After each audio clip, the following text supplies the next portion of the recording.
Hello and welcome to My Career in Data, a podcast where we discuss with industry leaders and experts how they have built their careers. I'm your host, Shannon Kemp, and today we're talking to Greg Daggett from JR Simplot and Monica Daggett from Cornerstone Whole Healthcare Organization.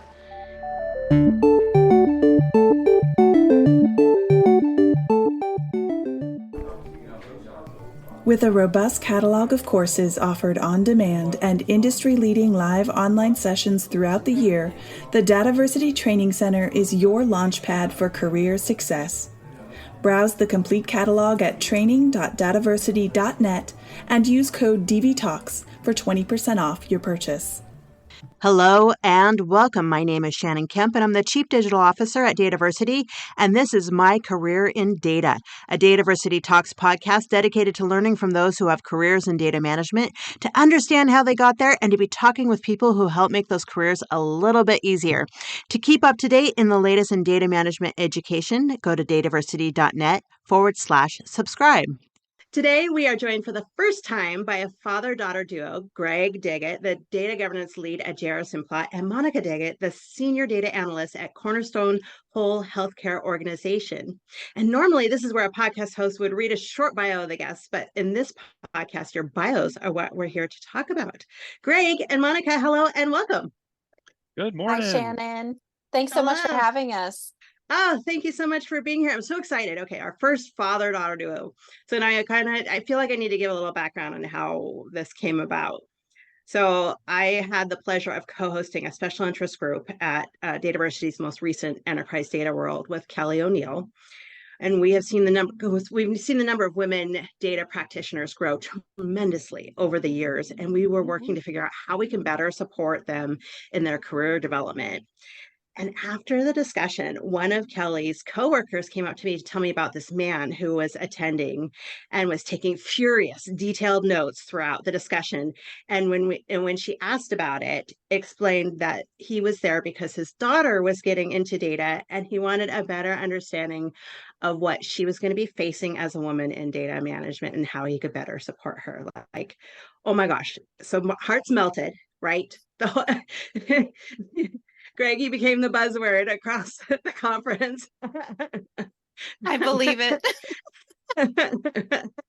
And it was amazing. So, and then I had the pleasure of meeting you, Greg, and asked if you wouldn't mind talking to your daughter, Monica, to see if she joined. And here you are.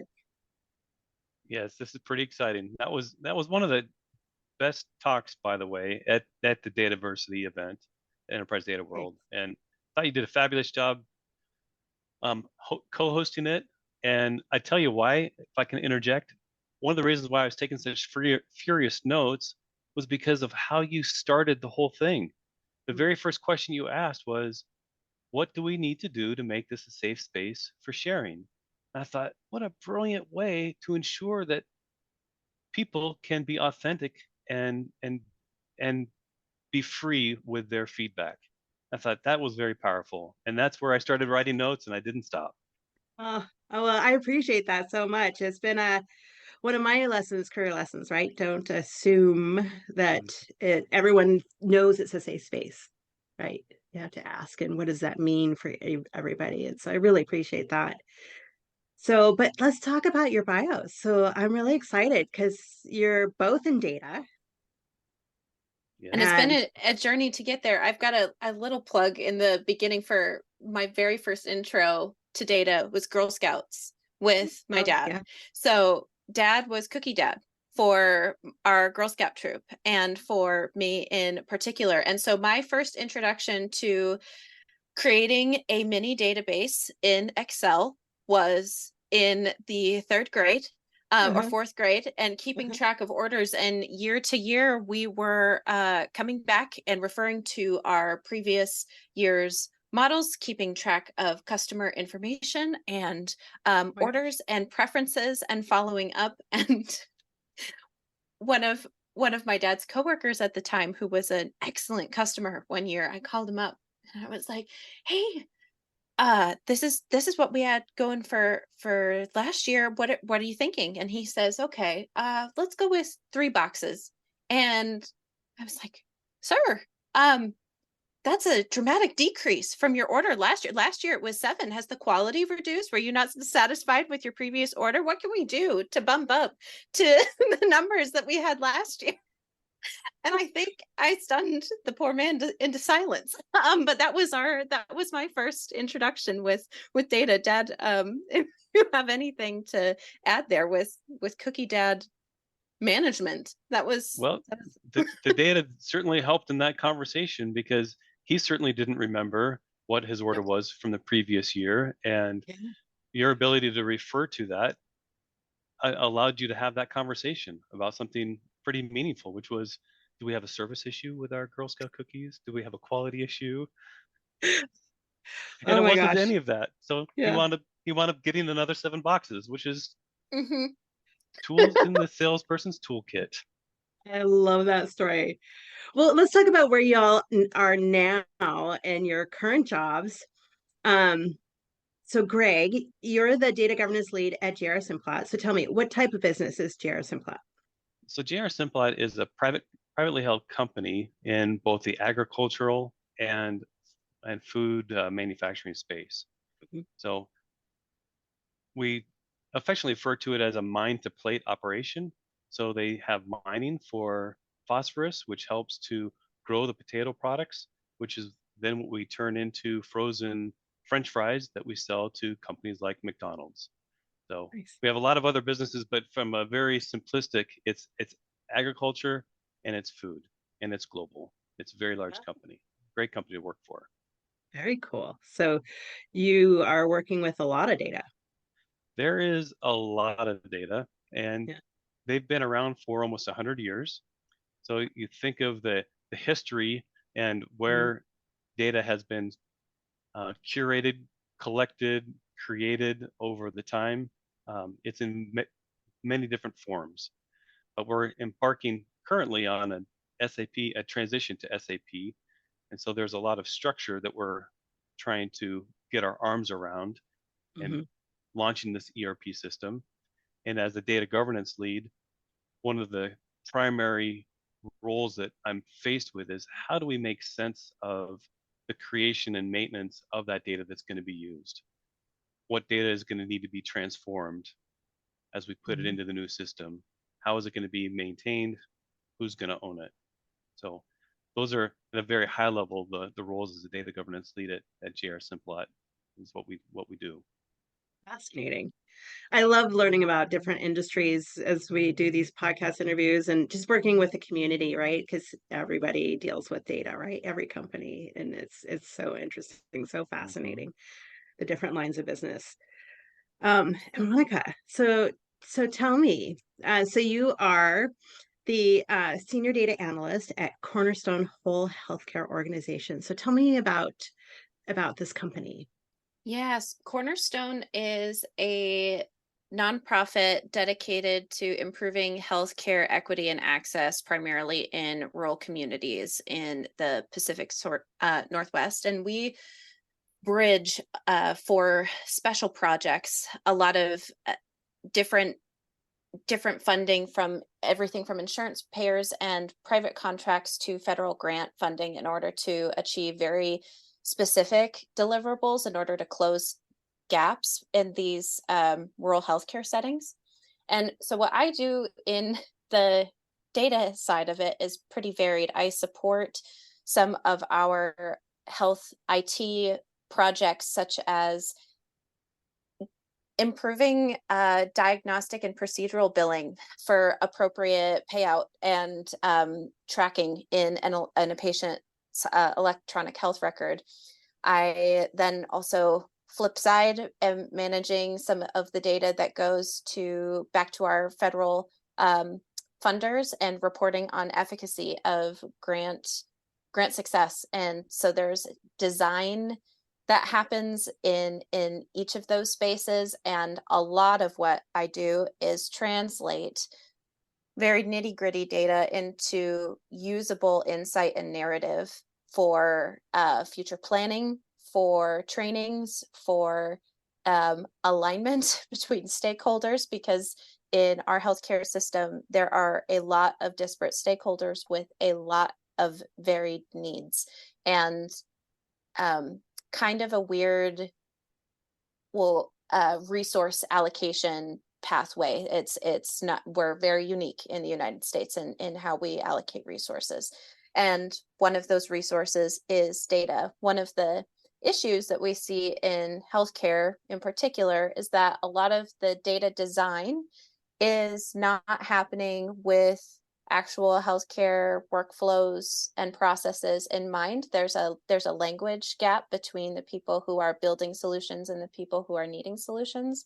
And so having someone who knows enough of each in order to bridge the gap and make sure that the solutions, workflow improvements, a lot of quality improvement processes come together in a way that's cohesive and functional and then sustainable long term. So that is a lot of what I do. And I work with an amazing team. We've got a couple of folks doing similar work to myself, and it has been really cool to learn from everyone, because this is my first role.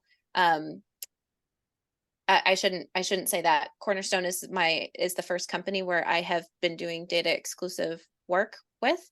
And so I've had a couple of different roles within the organization. And so it's been very neat to grow with Cornerstone and to learn from my colleagues. Yeah. It's amazing. And so interesting that you're both working on a lot of data governance, even, I mean, in terms of what you're doing as an analyst, even, but in such different ways, the different companies with different, business needs. Very, very, very different. It's kind of incredible, even when Dad and I talk shop over family dinner or whatever, and cross-reference on what the other person is doing. The contexts are so different that the solutions can't be similar. So it's really interesting to learn from him too within those processes and that he's working on, and see what is applicable in this industry, what isn't, what are the core structures that have to be in place in order for the systems to be functional, safeguarded, accurate, all that jazz. Well, it's also interesting to understand the dynamics of data ownership and the stakeholders that are involved, and what are the requirements, and how can we effectively meet those requirements through data solutions. And that's going to be true in any industry. But yeah, it is kind of fun to actually have these conversations with Monica, because she has a level of data literacy that I don't know that I had when I was early career, in this space. So it's neat to see the pervasiveness of our ability to talk about data and meaningful business outcomes. Yeah. Yeah, it's very, very true. And part of why, we started this podcast is, to show, especially for maybe our generation, of, how there was no linear line and no direct path into data. Like we didn't, but so let's talk about more of that. And how exciting, it makes me think about a conversation I constantly have with one of the consultants we partner with, and she's always talking about how her family just has no idea what she does. Like she's tried to explain it so many times. And how nice that you two can actually have some language and have some understanding about what it is you all do. Yeah, when I started out, I have an MBA with an emphasis in decision support systems. And at the time, it was kind of an emerging field. They talked about what would be really great after decision support system, which is modeling decision making and bringing in data to support that. The next layer up was expert systems, where you could actually program in decision making, so it wasn't to support somebody making the decision, but it was making the decision on your behalf, which is a little scary, but it kind of sounds similar to how maybe AI is being deployed and put in today's world. But at the time, once I graduated, I actually didn't utilize those skills and those learnings in my first many years of my career. It was good background. It was on a shelf somewhere.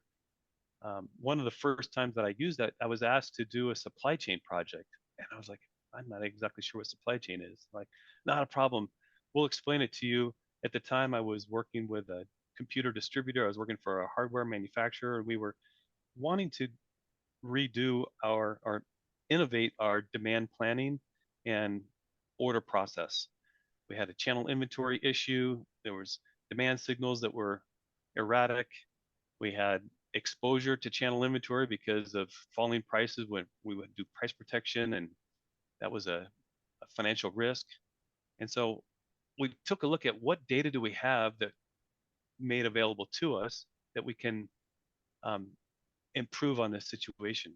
And so we worked with some doctoral folks from Stanford, came up with a whole inventory replenishment model, put that in place. And I was like, yeah, this is kind of decision support systems.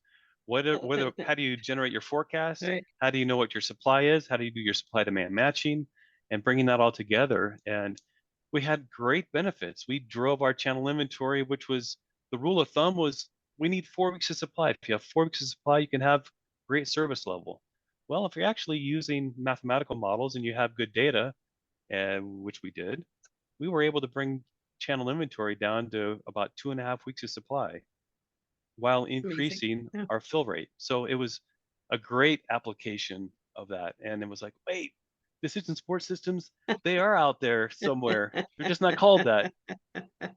Well, I love that you're getting into the data, but I want to back it up a little bit even further, Greg. So like, tell me, like when you were 6 years old, like, was that the dream? Like, I'm going to go into data governance and what was the dream? In fact, it wasn't. If I was going to say what it was I wanted to be a professional baseball player. Nice. But what was really exciting when I was a kid was I would pore over Baseball Digest. It was mailed out. I don't know if it was a weekly or a monthly. And I'm not sure that there's a sport that has more statistics and more ways of diving into data at batting averages and earned runs and steals and hits. And I mean, all sorts of ways of measuring performance. And I would keep track of a lot of that. It was fascinating to me. And so I think these are the things that were sprinkled in my head, even though I wanted to be a baseball player, that didn't materialize. But this affinity for understanding maybe the intricacies of how that sport works and what makes it successful and the data that supports that. Yeah, it's very true. And although there's a lot of data in all sports, I think baseball has always had that at the forefront. It's always been something that they've published and really brought attention to. And yeah, so I agree. So, okay, so Monica, we've heard a little bit about Girl Scouts, but tell me, what was the dream when you were 6? Was it to become an analyst? I floated. I think that I floated through a lot of different ideas. Science was really interesting to me always, but I was a dancer, and in high school was in pre-professional spaces and training with professional companies during the summers, and right before my health decline, I was really, really involved in making decisions about where to apply to college. And so I applied to schools with the idea of pursuing a professional career in dance and then transitioning into creative movement therapies, physical and occupational therapy in the creative space for adults and children with either degenerative or developmental nervous system issues. And that was the plan. I was very fixed on it, but health declined, and I switched gears, moved into more of the environmental space.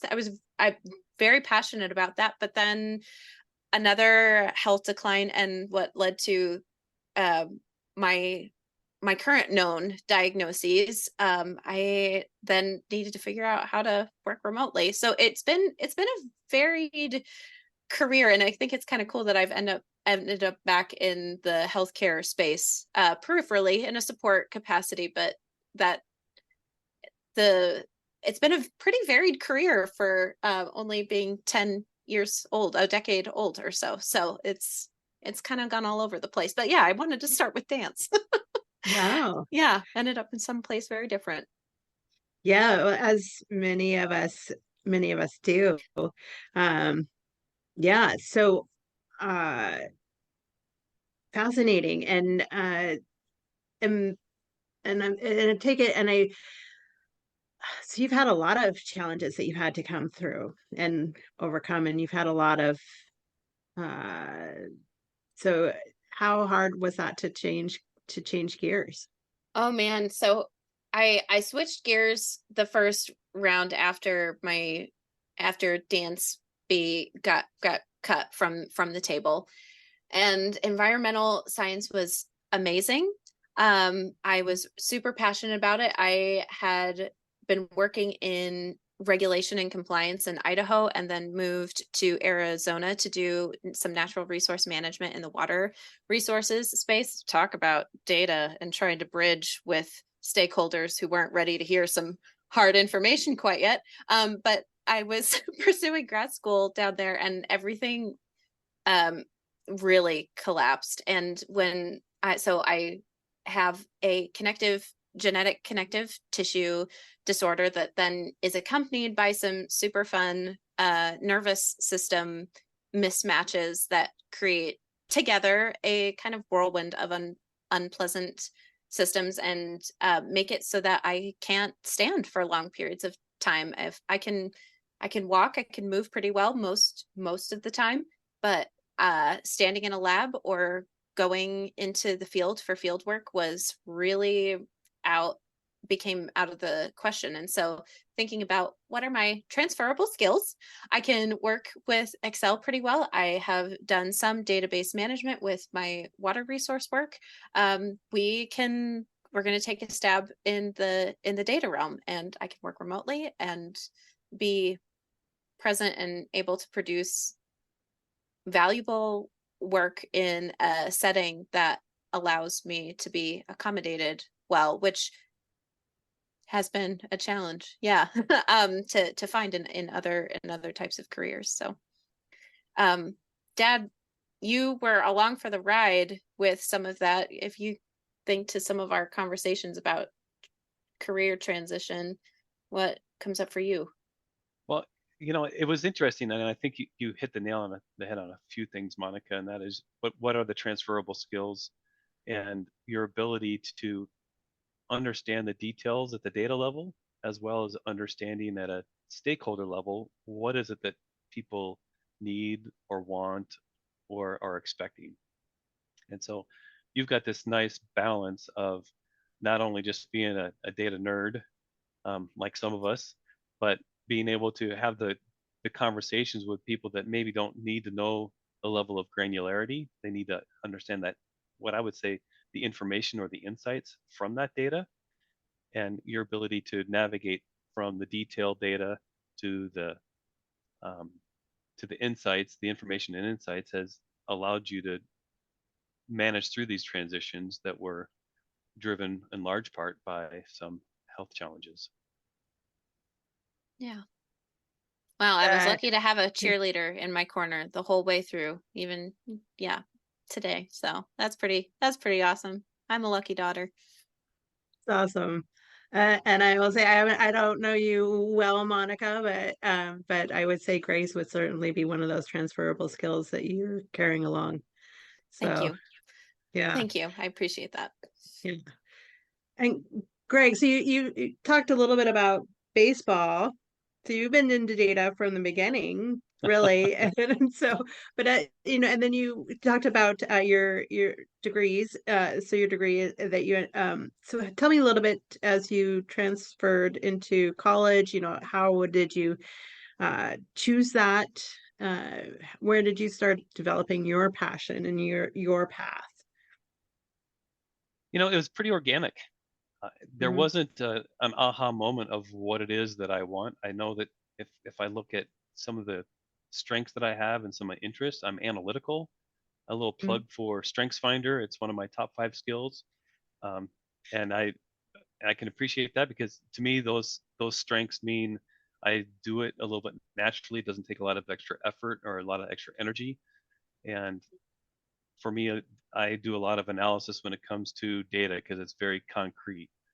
And so moving in from as an undergrad, as an econ major, economics major, there was certainly a lot of math and numbers and trying to understand that led me into the decision support systems as in a graduate capacity. But from there, it was quite frankly, what jobs do I feel like I have some skills to meet that I could support a family? And this supply chain role that I was in was years later from my graduate work. So it was like, oh, okay, I can do that. And if I fast forward through a lot of my career journey, I wound up working for a computer hardware maker in their support organization. And one of the things that they wanted to do was to improve the customer service for the call support. So if you think about when you make a phone call, you say, okay, I've got something busted, I need it fixed. Back when you actually could talk to somebody. Well, I was asked to improve that. So free reign. Now I was trained in a Six Sigma methodology. So in order to do Six Sigma work, you need data. And so one of the first things that we did was to do a time and motion study, which is how long is it taking our agents to walk through the end-to-end process of a phone call, of call support. This was the first foray that I had, which was how important it was to get buy-in and trust from the people that are giving you data. Because when we ask people to log the amount of time that they're taking doing a task, they're thinking, I'm going to get in trouble. They're thinking, if it takes me longer than I was supposed to, I'm going to be penalized. They have this fear mentality. So my answer was, there's a lot of things that are outside of your control as far as what that time is. We're just trying to set realistic expectations. And for me, the thing that I really wanted to get to was how variable are the times spent in each one of those process steps. So it's not if it takes an average of 5 minutes, okay, we're just going to say that's a 5-minute task. But if sometimes it takes 10 or 15 minutes, we know something's gone really bad. And the only way to know that is by capturing the data and measuring that and then analyzing it. So as a result of that, we put together a course correction project, which included training in certain spaces, new tools that were required to help with diagnosis and the validation of resolution of issues. There was an effort to get our service people to sell something, and so that was increasing the amount of time of a call. We said, well, let's evaluate that.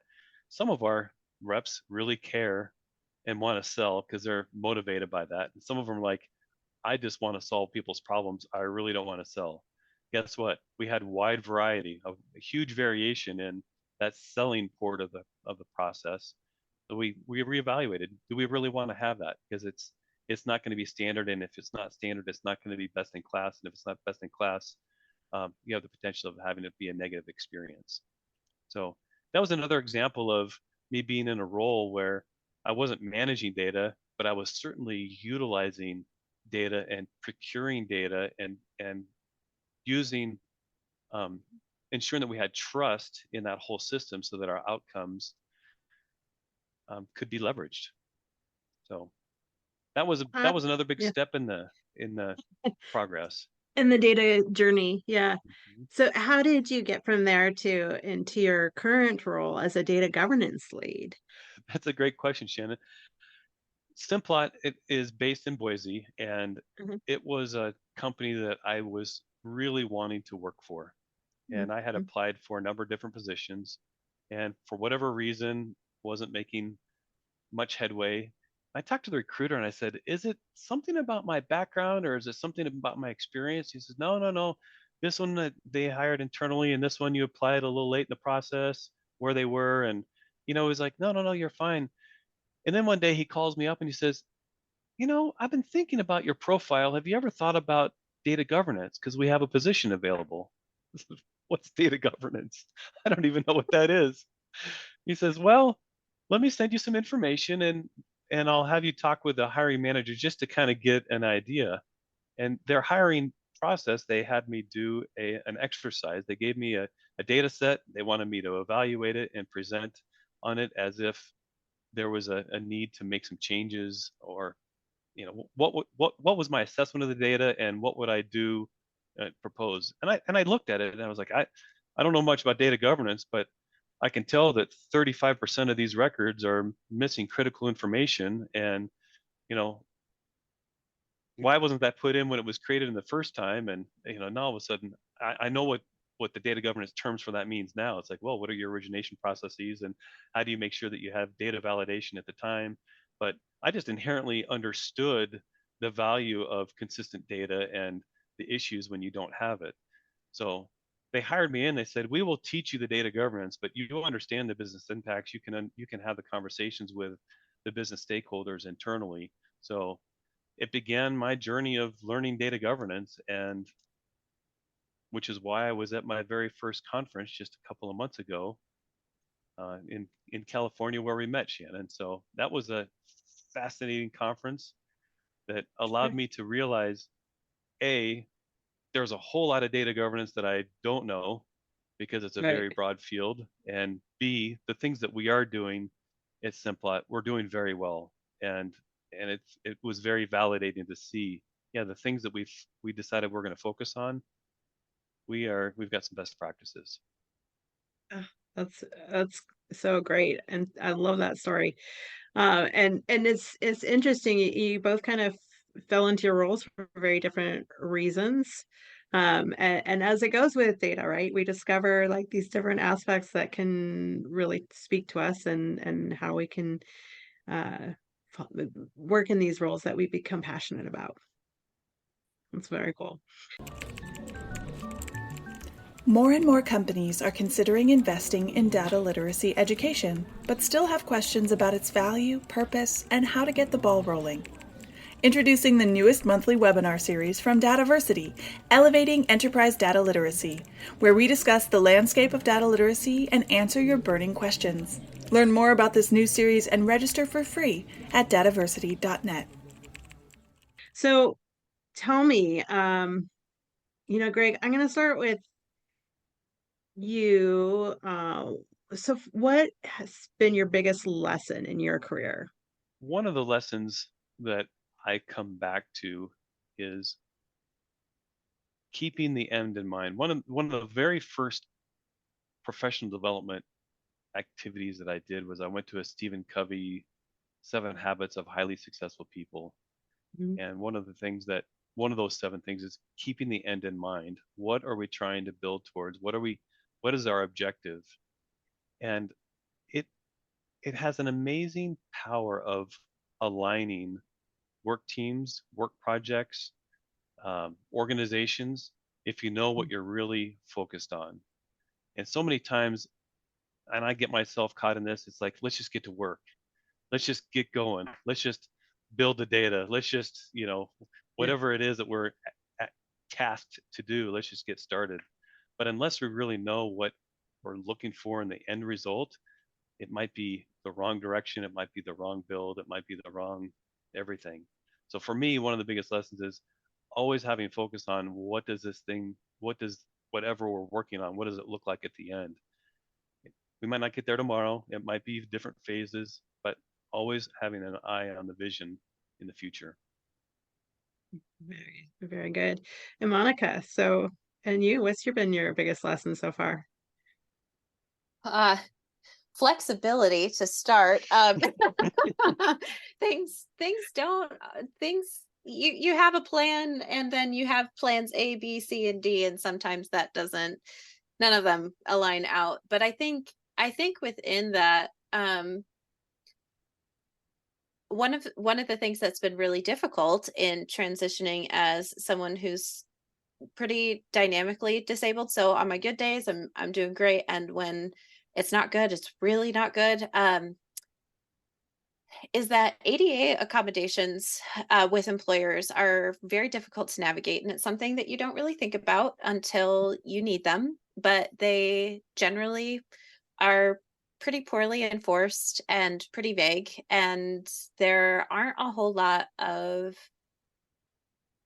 I will say one of the things that I'm so grateful for with my work with Cornerstone is how flexible they have been able to be with me and making sure that my skills are prioritized over my time, but in the seat kind of a thing. So I'm able to work flexibly and well within reason, but um that is a challenge to find organizations that are really willing to work with people with disabilities generally, and to make accommodations work for everybody. And so that's something that, as I move forward, that's good to know. It's something that informs how I network, how I interview, how I track my time and my progress and my performance reviews. And it isn't something that I don't think a lot of folks who don't have to navigate it have to think about, but it's something that's pretty top of mind for me. And disability is interesting because if you live long enough, everyone will experience that state of being at some point or another, either through age or temporary injury or chronic illness or traumatic accident. It will happen to everyone if you have the opportunity to live long enough. And so I hope that more people can become aware of what is actually protected, how people can protect themselves, how people can collaborate with their employers, but most importantly, how employers can collaborate with people who have a lot to give and a lot to offer within their organizations. Yeah.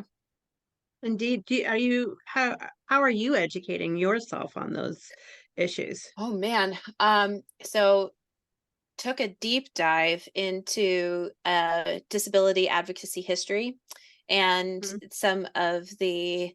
um, some of the efforts, how difficult it was even to get the ADA instated, and what barriers exist there. Looking up, I know that this isn't super like fun special interest deep dive reading, but looking into the specifics of Social Security disability and leave policies, FMLA, and understanding that those programs are very limited. For example, if a person applies and is accepted for Social Security disability, which is very difficult to achieve, you have a cap of assets. You can't have more than $2,000 worth of assets to your name.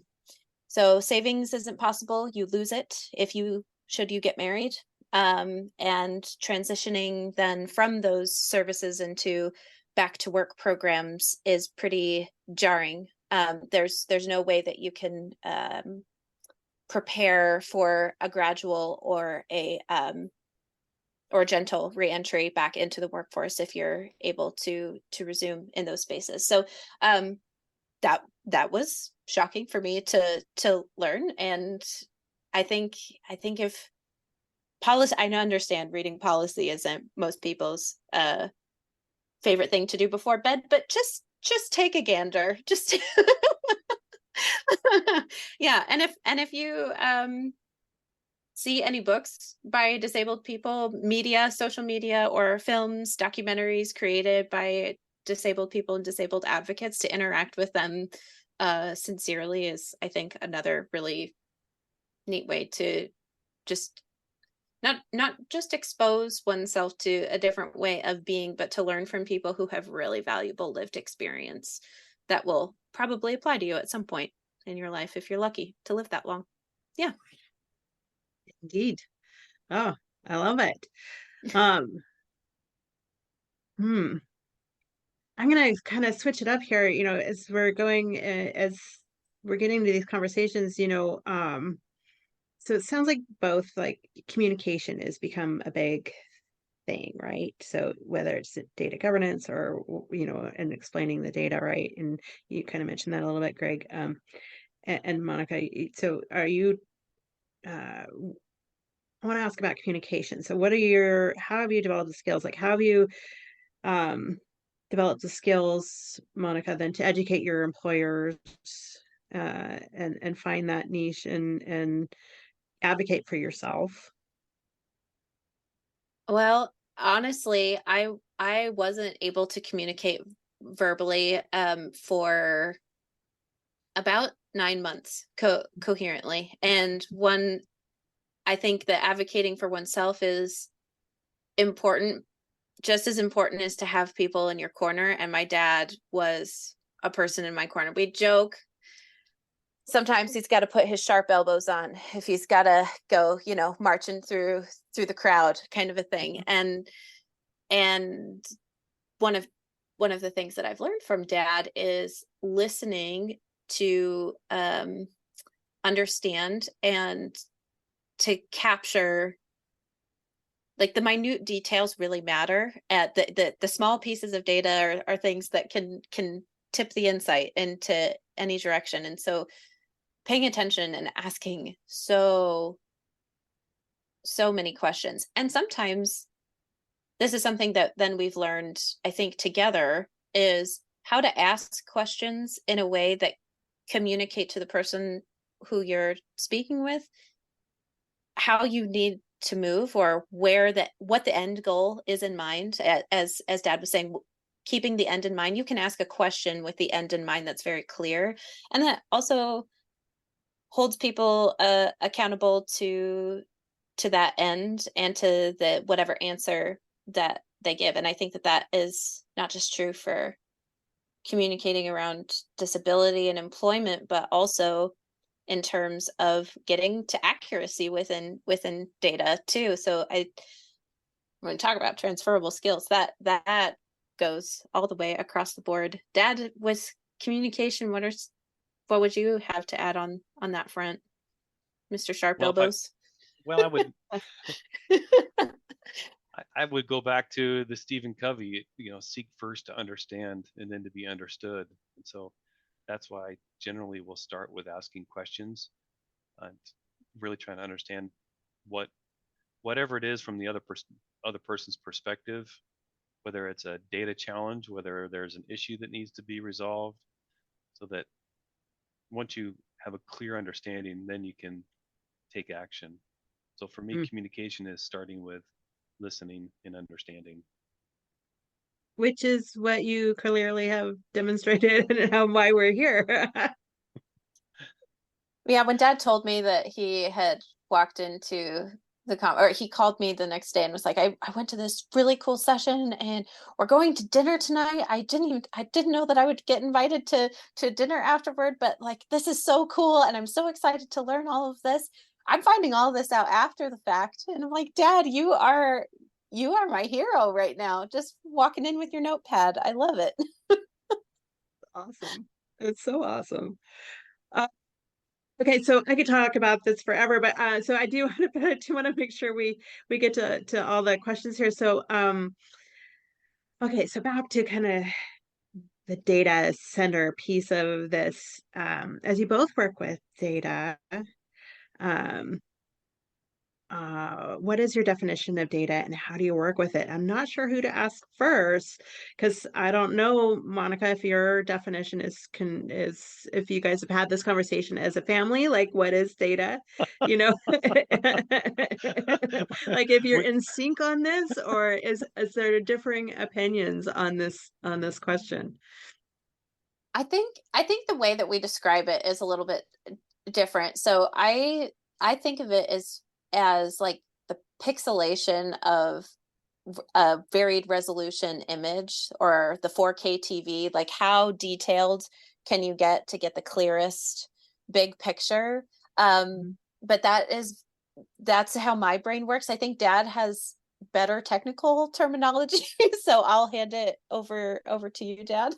Well, I'm not sure I'm going to have a technical answer for that, but for me, it's, if you think of a house, the data is like the bricks. It's your building blocks for whatever it is that you're trying to build.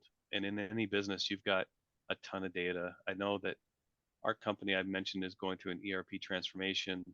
They invested heavily in the data team, and it was because the business is run on data. And if you have the data wrong or incorrect, it's a surefire way of having failure for your business. And one of the things that we learned about at that conference was the failure of Target in Canada was all around how they were creating material master data in SAP, and I would just say that I think they had some failures with that, and it prevented them their shipping of inventory from warehouses to stores to customers. It was such a disaster that after I think it was a few months, Target Canada just threw the white flag and said, we're shutting this down. So data is incredibly important. It is the foundation for business processes. It's the foundation for decision making. It's the foundation for insights. It's the foundation for innovation, for your research findings. So I like the pixelation because it's it's the core. And if that spot needs to be green but it's blue, we have a problem, right? So it needs to be accurate. It needs to be defined. It needs to be managed. I'm putting my data governance hat on right now, but we need to know where it comes from and where it's going and who has access to it. But it's at the core. Very nice.